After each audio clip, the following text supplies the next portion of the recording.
Logan with the Backwoodsman Institute. Today I'm going to be showing you how to make 550 cord bracelets. And I'm going to throw my little curveball in there. I'm going to give you a little tip on how to make an effective coyote call out of a rapid distress call that's pretty much hands-free. So stay with me. Catch you in a bit. Okay guys, this is what we'll be making today. This right here is a 550 cord survival bracelet. And the reason it's a survival bracelet is because there's over 7 feet of paracord in this little 8-inch piece, and all it does is it straps to your wrist, and you use this knot and this loop and just put it in there, and once it stays to your wrist, now you have over 7 feet readily available and it's not getting in the way. So all you have to do is cut a little piece and you can pull it all off. So that's what we're going to be showing you how to do today. And right here, here's the real kicker. This is what I just made this. This is what I want you guys thinking about, and I want to show you how I do this. But this is what I consider a hands-free coyote coaxer. And coaxing a coyote is whenever that coyote's coming in and he's focused on you where that sound was coming from because you've been calling the whole time. You don't want to be moving around and do another call with your hands. So if you're using shooting sticks or bipod or anything, you just slap this bad boy on your wrist, and if you're holding the buttstock into your shoulder getting that stock weld, if this is right here and your hand's right here in your shoulder, all you do is lower your head and you can coax them in with this rapid distress call. And this rapid distress call, I'm sorry, I can't remember what brand it was, but it's just a real compact one. I bought it many years ago, and I just, for the life of me, can't remember what it was called. And I took the label off and I forgot all that stuff. But this is what I want to show you today, so I'll show you that right now. Alright, this is the equipment that you'll be needing today. What I got here is 550 paracord, and this right here, it's a piece that when you double it over, I cut it, when you double it over, it's enough that it wraps around your wrist and you have a little left over. Alright, from this loop, what we're going to do is we're going to tie a knot right here, and that's going to be the base of the bracelet. So make sure you have enough right here that it doubles over your wrist and you have a little more to work with, just like that. And this piece right here, this is going to be the weaving piece. The next piece is a longer piece, about 7 feet, 6.5 feet. It's an arm's distance, your width of your arms, your wingspan, basically, distance with a little more left over. So that's the next piece that we're going to get. I have a little carabiner right here, and I'll show you how to use that in a little bit. I got just a regular plastic coat hanger. I got 90-mile-per-hour tape. It's just basically green duct tape. You can get tan duct tape, black duct tape. This is 90-mile-per-hour military-grade duct tape, basically. So you can use camouflage duct tape, anything, but just something that, you know, is a natural earth tone color. This right here is another one of my rabbit calls. As you can see, I wrote on it deep.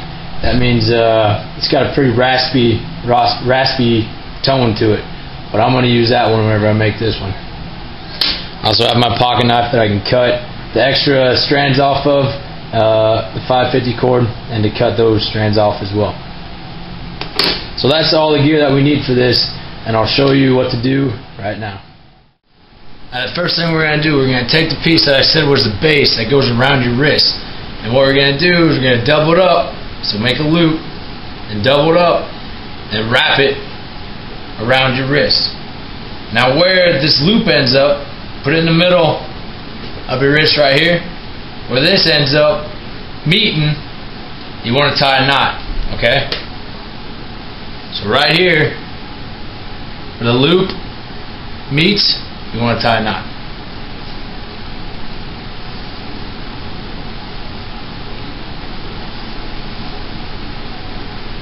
Just regular old, put it through, just regular old knot, okay? And then check it. Alright, that's pretty good. It matches up there quite nice. Alright, you're going to keep these tails on to the very end, to where you can size your bracelet to you. You can move this knot closer or farther away depending on how it all feels whenever you get the weave on. So once you have this base set up, Next thing you're going to do is you're going to take your carabiner, this one right here. I'm going to hook it into the loop, and the key to making this weave is you want this to be taut. You want it to be tight. So I use this carabiner to hook it into something, and it just so happens that I got this padlock right here that this carabiner fits on. Just like that. Now it's tight. But I'm going to be using my hands when I do this weave. So what I got to counter that is I got this hanger. I'm going to hook it into the other end. And now it's tight. Now depending on where you hook your carabiner at and how high your chair is, you can either sit on your hanger, or what I do is I undo my belt. And no, this is not rated R. Anyway, undo my belt.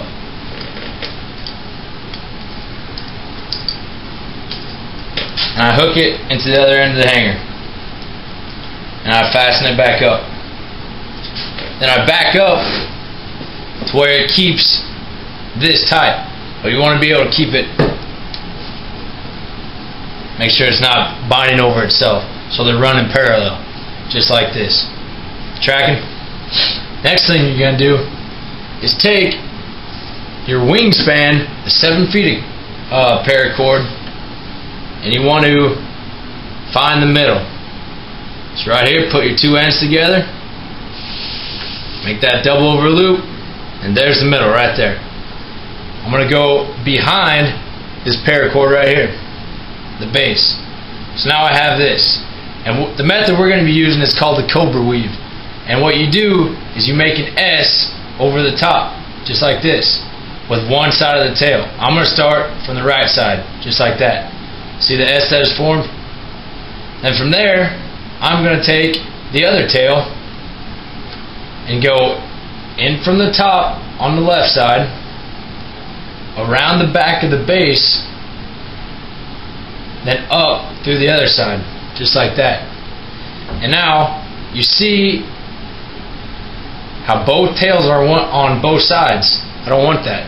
So I'm going to take the tail that I originally made the S with and put it back to the opposite side of the running tail. And I'm going to pull it tight. And I'm going to pull it tight to where this loop is where this knot is going to fit in. So I want it to be somewhat tight around the knot, but I don't want to make it impossible to get in with one hand. So that's about good. About an inch is good of leeway on this loop. Okay? Now as you look at this knot, we have one side that is turned over. And this running loop, or this running tail, comes straight out. So the side that has the loop and the tail that comes straight out is the side that we're going to make the S on. And it's going to alternate each time, and I'll show you here in a little bit. So I'm going to make an S on this side. Take this tail, go in through the top, then around the back and up through the other tail. Now I have them on both sides, so I got to pull this one back over, the one that I originally made the S with, and then pull it tight.